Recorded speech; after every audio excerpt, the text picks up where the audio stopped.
Bismillahirrahmanirrahim. Assalamualaikum warahmatullahi wabarakatuh.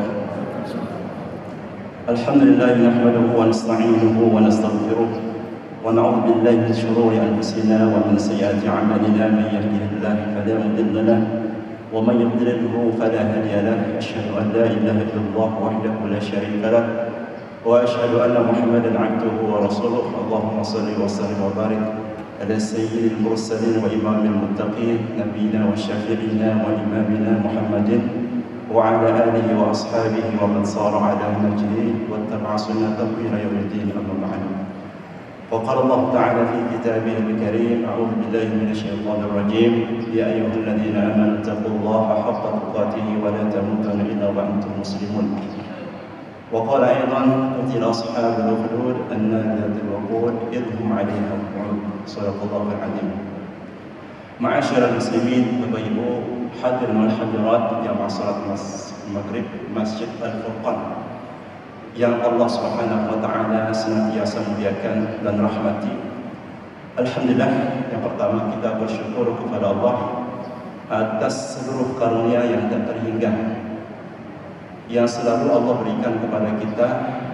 Sampai saat ini Allah masih memberikan waktu kepada kita, kesempatan dan kesehatan dan juga kemudahan hingga kita digerakkan hatinya untuk melaksanakan salah satu kewajiban kita, sholat maghrib berjamaah di masjid yang insyaallah penuh berkah. Bersyukur juga kepada Allah Subhanahu wa taala yang pada akhirnya dengan izin Allah masjid ini selesaikan dengan sangat luar biasa dan sangat indah.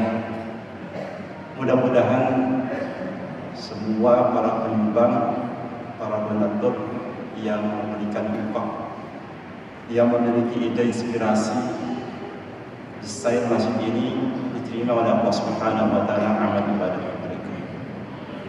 Salawat dan salam selalu tercurahkan kepada Nabi kita Muhammad sallallahu alaihi wasallam, keluarga dan para sahabat, dan insyaallah kepada kita semuanya. Bapak Ibu jamaah yang Allah muliakan, insyaallah tema kita pada kali ini insyaallah tentang kisah Ashabul Ukhdud yang Allah Subhanahu wa taala sebutkan di dalam surah Al-Buruj. Surah Al-Buruj. Rasulullah sallallahu alaihi wasallam menyampaikan secara detail kisah Ashabul Ukhdud ini di hadapan para sahabat yang diriwayatkan oleh Imam Muslim dari sahabat yang bernama Suhaib Ar-Rumi, dalam rangka untuk mengokohkan, memantapkan iman para sahabat. Tidak jarang Rasulullah SAW kemudian memberikan vitamin keimanan melalui pendekatan-pendekatan kisah, di antaranya adalah kisah tentang Ashabul Ukhdud. Rasulullah SAW di hadapan para sahabatnya, beliau mengatakan, karena dahulu sebelum kalian pernah hidup seorang raja. Pernah hidup seorang raja yang disebutkan dalam riwayat raja itu bernama Zunawas yang memeluk agama Yahudi. Kemudian kekuasaannya ada di Nigeria, di Najran, Nigeria. Raja ini mempunyai seorang penyihir yang senantiasa mengikuti raja ini kemanapun dia pergi untuk mempengaruhi manusia agar mereka itu bertuhan kepada sang raja. Raja yang bernama Zunawas ini memproklamirkan dirinya sebagai Tuhan, mengaku diri sebagai Tuhan. Maka hari demi hari umurnya semakin tua, sehingga sampai hari ini suatu ketika berkata kepada sang raja, "Wahai raja, berikan kepadaku seorang pemuda yang cerdas untuk aku wariskan ilmu sihir ini kepadanya, karena mengingat usiaku sudah semakin lanjut. Kemudian dikirimlah seorang pemuda untuk diajarkan ilmu sihir oleh tukang sihir sang raja. Maka suatu ketika dapatlah pemuda ini ketika dalam perjalanan menuju sang raja, dia berjumpa dengan seorang rahib, seorang ahli ibadah. Kemudian pemuda ini menyempatkan dirinya untuk mendengar nasihat-nasihat dari sang rahib ini, sehingga dia tertarik dengan nasihat-nasihat tersebut. Setelah itu dia lanjut perjalanan menuju kekuasaan atau istana raja. Karena dia terlambat datang, ini tukang sihir ini menerapkan aturan disiplin yang sangat ketat. Akhirnya dihukumlah pemuda ini, dipukul. Kemudian pemuda ini setelah belajar ilmu sihir, dia mengadukan perihal dirinya yang dihukum oleh tukang sihir kepada sang rahib. Lalu sang rahib ini memberikan satu nasihat. Kalau kamu takut akan dihukum oleh tukang sihir, maka beritahukan kepadanya bahwa kamu punya urusan dengan keluargamu. Artinya sang rahib ini tidak ingin diketahui keberadaannya oleh raja tersebut. Karena rahib atau ahli ibadah ini menyembunyikan atau merahasiakan tentang dirinya supaya tidak ditangkap oleh raja yang zalim ini. Sedangkan kalau kamu takut terlambat datang ke rumahmu, maka sampaikan kepada keluargamu bahwa kamu itu punya urusan penting dengan tukang sihir. Maka pada akhirnya nasihat tersebut menyelamatkan sang pemuda ini dari hukuman tukang sihir. Setelah itu nggak dipukul lagi. Nah, kemudian terus berjalan waktu, dalam hati sang pemuda ini bimbang, ada kebimbangan di dalam hatinya. Siapa ajaran yang benar? Tetapi lebih dari setengah hatinya itu lebih condong kepada ajaran sang rahib, sang ahli ibadah, daripada ajaran tukang sihir. Sampai suatu ketika dalam perjalanan menuju istana sang raja, pemuda ini melihat kerumunan orang yang sangat banyak, yang ternyata jalan yang biasa dilalui oleh mereka dan oleh pemuda ini dihadang oleh seekor binatang buas. Dalam riwayat disebutkan binatang tersebut adalah seekor singa. Kemudian pemuda ini mengatakan, al-yauma a'lam, hari ini saya akan membuktikan siapa ajarannya yang benar. Apakah ajaran ahli ibadah ini, sang rahib ini, atau ajaran tukang sihir itu? Kemudian dia mengambil batu dan sebelum melempar hewan tersebut, dia mengatakan, ya Allah, kalau seandainya ajaran rahib ini benar dalam pandanganmu, maka bunuhlah singa ini. Maka pemuda tadi melempar singa itu, dengan izin Allah mati. Maka semakin yakinlah dia bahwa ajaran sang rahib inilah yang benar. Karena dia masih bimbang, sehingga ia membuktikan dirinya siapa yang pantas untuk dia terima ajaran. Masih bolak-balik antara tukang sihir dengan sang rahib. Tapi terbukti dengan izin Allah hewan ini mati. Kemudian pemuda ini datang kepada sang rahib dan menceritakan pengalaman yang barusan dia alami. Lalu sang rahib ini mengatakan, hari ini wahai pemuda, kedudukanmu itu lebih tinggi daripada saya. Allah sudah mengangkat derajatmu. Ini peristiwa ini Bapak Ibu yang Allah muliakan terjadi 40 tahun sebelum kelahiran Nabi kita Muhammad SAW. Kemudian hari dan hari terus berlalu. Sang pemuda ini diberikan oleh Allah kelebihan-kelebihan yang lain. Di antaranya adalah kemampuan untuk mengobati penyakit-penyakit kusta, penyakit buta, dan penyakit-penyakit sulit lainnya.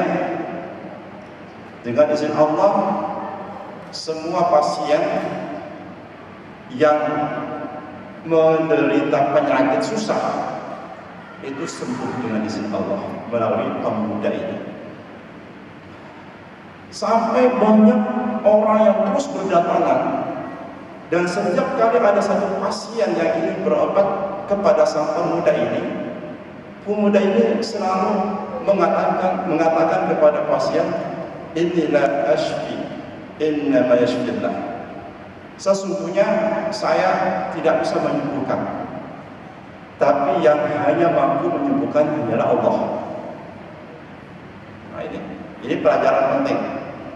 Mungkin di antara kita ada yang berprofesi atau bekerja sebagai tenaga kesehatan atau dokter spesialis atau apa saja yang pekerjaannya adalah untuk mengobati orang, herbalkan atau apa. Alangkah baiknya seorang muslim yang punya pekerjaan seperti itu untuk menyampaikan tentang masalah ini, masalah akidah. Bapak Ibu, yang hanya menyembuhkan Allah, ulun hanya berikhtiar membantu dia. Soal kesembuhan ada di tangan Allah. Maka setiap pasien itu alhamdulillah disembuhkan oleh Allah Subhanahu wa taala pemuda ini. Kemudian pemuda ini juga menawarkan Islam. Di samping dia memberikan satu keyakinan bahwa hanya Allah yang mampu menyembuhkan penyakit, juga pemuda ini memanfaatkan momen tersebut untuk mengajak mereka kepada keimanan, dan mereka pun mau beriman asal bisa sembuh. Kemudian terus waktu berjalan, berita tentang kemampuan sang pemuda ini semakin dikenal luas oleh masyarakat, semakin viral. Terus makin viral, meskipun di zaman yang belum ada media sosial ya, ada TikTok, ada IG dan sebagainya. Tapi kalau Allah sudah berkehendak, maka tidak ada yang mustahil. Sampai suatu ketika sang raja ini mempunyai teman dekat yang buta matanya. Mendengar tentang kemampuan sang pemuda yang bisa mengobati, menyembuhkan penyakit kusta dan buta, penyakit-penyakit sulit lainnya. Maka teman dekat sang raja ini datang untuk menolong pemuda dengan membawa hadiah yang sangat banyak. Kira-kira untuk apa? Untuk minta supaya disembuhkan penyakit butanya. Setelah sampai di hadapan pemuda, maka teman raja ini mengatakan, semua harta ini akan menjadi milikmu kalau kamu bisa menyembuhkan saya dari inni la ashfi ahadan innama yashfillah. Wahai fulan, sesungguhnya saya tidak bisa menyembuhkan siapapun, hanya Allah yang mampu menyembuhkan. Kalau kamu mau, kamu beriman terlebih dahulu kepada Allah. Jadi dia itu menawarkan Islam. kepada teman dekatnya raja yang mengaku sebagai Tuhan. Ini keberanian yang sangat luar biasa. Maka kira-kira beriman, dia pun menerima tawaran. Pemuda ini beriman dan sungguh bisa melihat penglihatannya kembali, dan dia kembali ke istana raja. Dan raja pun kaget melihat teman dekatnya pergi masih dalam keadaan kedua matanya buta, kembali sudah bisa melihat. Raja pun mengatakan, siapa yang mengembalikan penglihatanmu? Man radda 'alaika basaraka. Siapa yang mengembalikan matamu? Apa jawaban teman dekatnya sendiri? Allah. Allah, karena dia sudah beriman, maka dia menyebut Allah. Allah yang telah mengembalikan kedua matanya. Kira-kira tanggapan raja itu gimana? Sang raja itu murka. Loh, kok ada Tuhan selain saya? Ya, tadi kan sudah mendeklarasikan dirinya sebagai Tuhan, memaksa seluruh penduduk Nigeria untuk mengangkat dirinya sebagai Tuhan. Maka dia jelas marah. Sama teman dekatnya sendiri dia marah. Maka dia pun disiksa, Bapak Ibu yang mulia, disiksa, yang pada akhirnya karena nggak tahan disiksa, dia pun menunjukkan kepada seorang pemuda. Ini ada pemuda yang punya kemampuan sehingga saya bisa melihat lagi. Saya beriman kepada Allah. Maka dipanggillah, dibawalah pemuda itu menghadap sang raja. Setelah pemuda itu dibawa menghadap sang raja, kemudian sang raja ini berkata kepada sang pemuda, wahai pemuda, sungguh kamu sudah hebat. Kamu sudah mencapai tingkat ilmu sihir tertinggi. Jadi sang raja ini mengira pemuda ini sudah berhasil menyerap seluruh ilmu sihir dari tukang sihirnya yang sudah mati. Padahal apa? Itu merupakan kemampuan yang Allah berikan kepadanya, bukan ilmu sihir. Nah, kemudian pemuda ini mengatakan, bukan saya yang menyembuhkan, saya tidak bisa menyembuhkan, tetapi yang hanya menyembuhkan hanyalah Allah. Maka kemudian sang raja murka, karena di hadapannya masih ada manusia yang mengakui atau yang tidak menjadikan dirinya sebagai Tuhan. Ada Allah Subhanahu wa ta'ala. Pemuda ini pun disiksa, dihukum, sampai terus siksaan membuat dia tidak tahan.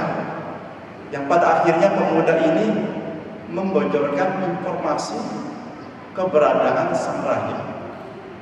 Sebelumnya sang rahib itu sudah berpesan kepada pemuda ini, wahai pemuda, dengan kemampuanmu ini, suatu saat nanti Allah pasti akan mengujimu.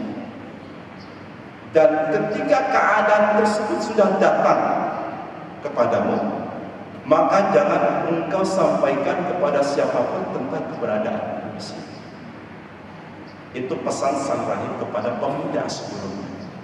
Tapi karena sang pemuda ini tidak tahan dengan siksaan sang raja, akhirnya dengan sangat terpaksa dia memberitahukan keberadaan sang rahib kepada raja. Maka sang rahib ini pun dibawa menghadap sang raja. Sesampai di hadapan sang raja, raja ini berkata kepada rahib, irji' an dinika, tinggalkan agama. Paksa untuk meninggalkan iman Islam. Apa kemudian rahib meninggalkan Islam? Tidak. Dia tidak mau meninggalkan Islam dan imannya. Sampai akhirnya sang raja memberikan hukuman berat, hukuman mati, dengan cara yang sangat mengerikan. Sang raja memerintahkan untuk membawa gergaji, kira-kira gergaji kayu atau gergaji besi, gergaji khusus untuk memberi hukuman mati kepada yang tidak bertuhan kepada raja. Maka rahib ini pun diletakkan di atas kepalanya, tengah-tengah kepalanya, gergaji. Kemudian digergajilah sehingga tubuhnya terbelah dua.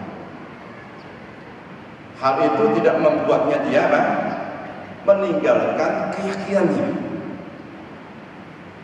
Ini memberikan satu gambaran tentang keadaan iman orang-orang sebelum kita, bahwa mereka itu diuji atas keimanan mereka yang sangat kuat itu dengan berbagai ujian berat. Kalau kita ini cuma disuruh sholat, kita disuruh bayar zakat, disuruh puasa, disuruh melaksanakan kewajiban-kewajiban yang sebenarnya tidak berat. Karena ada sebagian orang beriman mampu melakukan aktivitas-aktivitas berat, aktivitas yang mengorbankan materi, mengorbankan tenaga, pikiran. Tapi begitu diperintahkan untuk melaksanakan ibadah yang ringan, hanya melangkahkan kaki ke rumahnya Allah, hanya membayar 2,5% zakat dari harta yang dia miliki, tidak mampu mereka lakukan. Sedangkan zaman dulu untuk mempertahankan iman, mereka harus berhadapan dengan kematian, dengan siksaan. Bagaimana para sahabat Nabi disiksa? Bagaimana Bilal? Bagaimana sahabat-sahabat lain? Bahkan Nabi sendiri menghadapi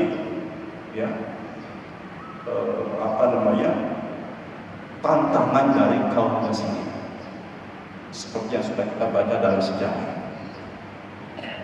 Kemudian setelah rahib ini mati, raja itu berkata kepada teman dekatnya, wahai temanku, mungkin nggak bilang temanku lagi ya, kamu mau nggak mengalami seperti ini? Kalau nggak mau, murtad, kamu harus murtad. Teman raja ini yang dekat ini sudah punya iman yang kuat. Dia mengatakan, saya tidak akan meninggalkan keyakinan saya. Maka teman dekatnya sendiri dihukum dengan cara yang sama.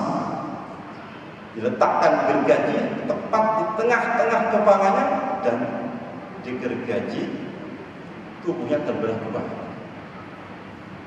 Giliran sang pemuda, tinggal satu lagi pemuda. Sang raja mikir, hukuman apa ya kira-kira? Gergaji kayaknya enggak mempan. Ya. Ya sudah, kata raja, diperintahkan tentara-tentaranya bawa ini pemuda ke tempat yang tinggi, ikat kedua tangannya, bawa ke gunung yang paling tinggi di sini, cari. Tadi bawa pemuda ini dalam keadaan kedua tangannya terikat. Ketika sudah sampai di gunung, pemuda ini berdoa kepada Allah. Apa isi doanya? Allahumma kfinihim min syarrihim bima syi'ta. Ya Allah, lindungi aku dari kejahatan mereka, terserah dengan caramu. Nah, ini berarti apa? Ada pelajaran tentang taslim, menyerahkan segenap urusan kepada Allah yang Maha Mengatur. Artinya kita itu jangan mengatur-ngatur Allah, terserah Allah maunya kayak gimana gitu. Ngatur rezeki siapa? Allah. Yang kadang-kadang kita sebagian besar waktu habis bekerja dari pagi sampai malam. Kalau di kota-kota besar, seakan-akan kalau nggak bekerja nggak datang rezekinya. Seakan-akan kalau nggak ada S1, S2, ijazah S3, rezekinya tidak ada datang. Padahal Allah sudah jelaskannya. Wa ma min dabbatin illa 'alallahi rizquha. Belajar dari cicak. Belajar dari cicak. Bagaimana Allah mentakdirkan rezekinya cicak berupa serangga-serangga, nyamuk-nyamuk yang punya sayap. Tapi cicaknya sendiri tidak diberikan sayap pada Allah. Apakah protes? Ya Allah, Engkau takdirkan makanan itu bersayap, sementara saya itu enggak bersayap. Gimana? Enggak. Allah perintahkan berikhtiar. Karena Rasulullah SAW mengatakan, "Law annakum tatawakkaluna 'ala Allah haqqa tawakkuli, la razaqakum kama yarzuqu at-tayr, tadru himasan wa taruh bitana." Kalau kamu betul-betul tawakal kepada Allah dengan benar, dengan tepat, sebagaimana tawakalnya burung yang pergi di pagi hari dalam keadaan perut kosong, kembali di waktu sore dalam keadaan perutnya sudah kenyang, maka Allah pasti akan memberikanmu rezeki seperti burung itu diberikan rezeki. Jadi penting ya. Kembali ke kisah ini, pemuda ini berdoa dengan bima syi'ta, terserah dengan cara engkau ya Allah. Kadang-kadang kita itu benci sama seseorang, saking bencinya bermusuhan. Ya Allah, tolong kasih hukuman kayak gini. Nah, berarti kan mengatur Allah ngasih hukuman, terserah caranya Allah. Nabi Muhammad pernah seperti itu, Bapak Ibu yang Allah muliakan. Nabi Muhammad pernah mendoakan seperti itu sampai turunlah ayat, ya. Ayat yang menerangkan kepada beliau bahwa kamu tidak ada urusan dengan apa yang Allah kehendaki untuk menghukum mereka. Maka akhirnya gunung itu tiba-tiba berguncang dan mereka semua jatuh. Tak satu pun dari prajurit raja itu selamat kecuali sang pemuda ini. Sang pemuda ini kembali menghadap sang raja ke istananya. Sang raja kaget, bertanya, "Kemana teman-temanku?" Pemuda ini mengatakan, "Mereka semua sudah mati." Kenapa sang pemuda ini kembali menjumpai sang raja di istananya? Apakah untuk menunjukkan saya ini hebat, saya mati? Bukan. Tapi untuk berdakwah kepada manusia mengaku sebagai Tuhan, bahwa di sana ada yang maha menciptakan langit bumi, yang maha kuat, yang kalau berkehendak tidak ada satu manusia pun yang mampu menghalang-halangi kehendaknya. Kalau Allah sudah mencelakakan seseorang, kan tidak bisa. Atau kalau Allah sudah berkehendak untuk melindungi satu orang hamba, maka akan terlindungi meskipun usaha yang lain bagaimanapun tidak akan bisa mencelakakan. Itulah yang disabdakan Rasulullah SAW. Wa'lam anna al-ummata law ijtama'u 'ala an yanfa'uka bi syai'in lam yanfa'uka illa bi syai'in qad kataballahu lak. Wahai umatku, ketahuilah kalau sekiranya seluruh umat manusia semuanya mereka bersatu, saling dukung, saling bahu-membahu untuk mencelakakan kamu, mereka tidak akan mampu kecuali kalau Allah sudah berkehendak. Sebaliknya pun juga demikian. Maka segala sesuatu itu sudah ditentukan Allah Subhanahu wa ta'ala. Maka kemudian sang raja ini berpikir kembali gimana cara untuk membunuh pemuda ini. Kenapa?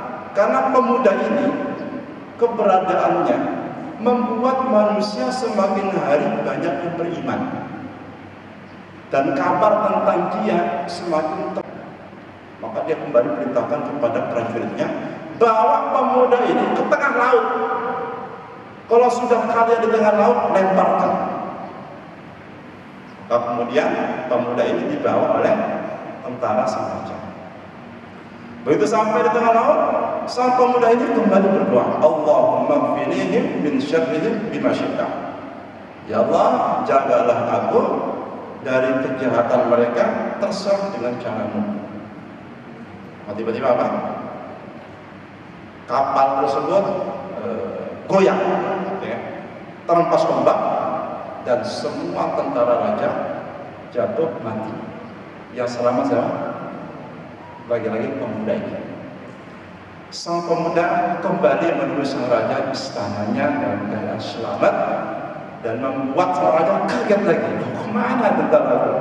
Mereka semua sudah mati.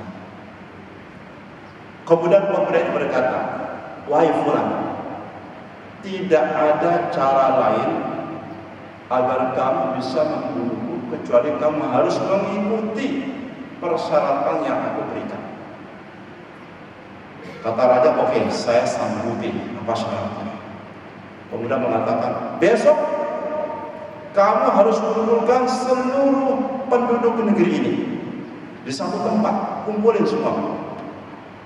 Karena ada perintah raja, ya nggak ada yang berani nolak, pasti ngumpul semua. Umumkan kepada mereka bahwa saya akan dihukum mati. Yang kedua, salib saya. Kemudian yang ketiga, ambil anak panah dari musuh saya.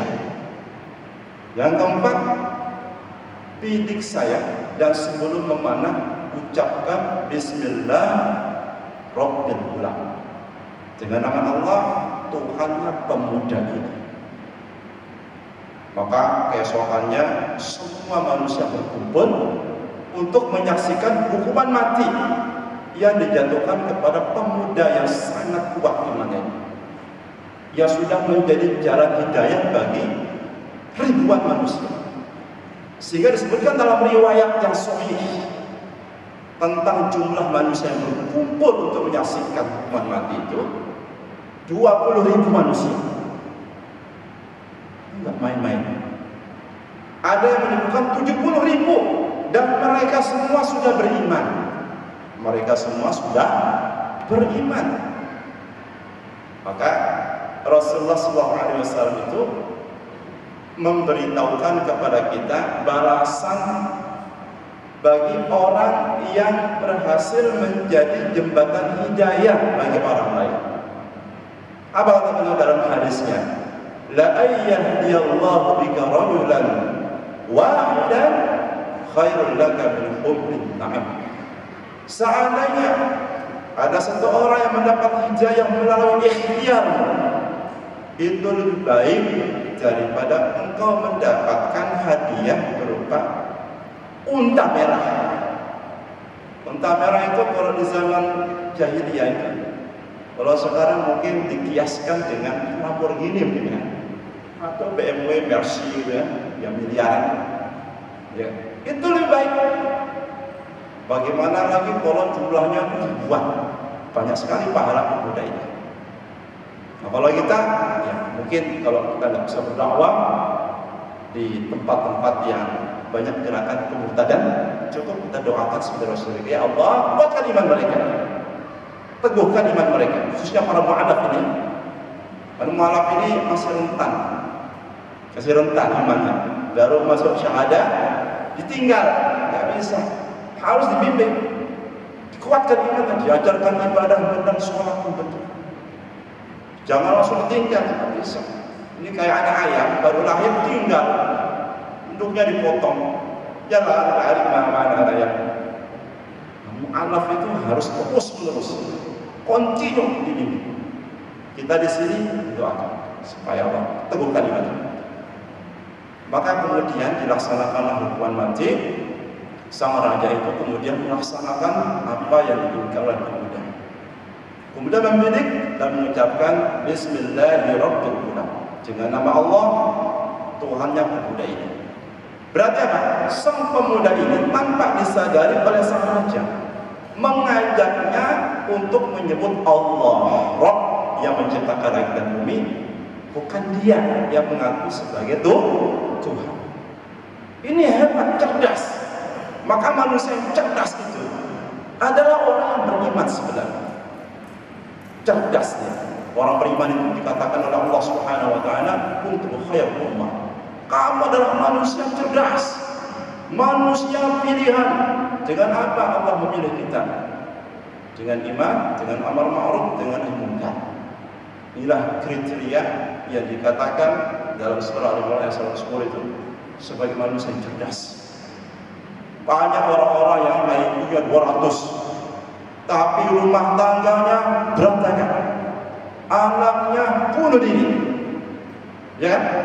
Orang tuanya nggak karu-karuan, punya simpanan banyak yang nggak halal. Nah, orang beriman ada caranya.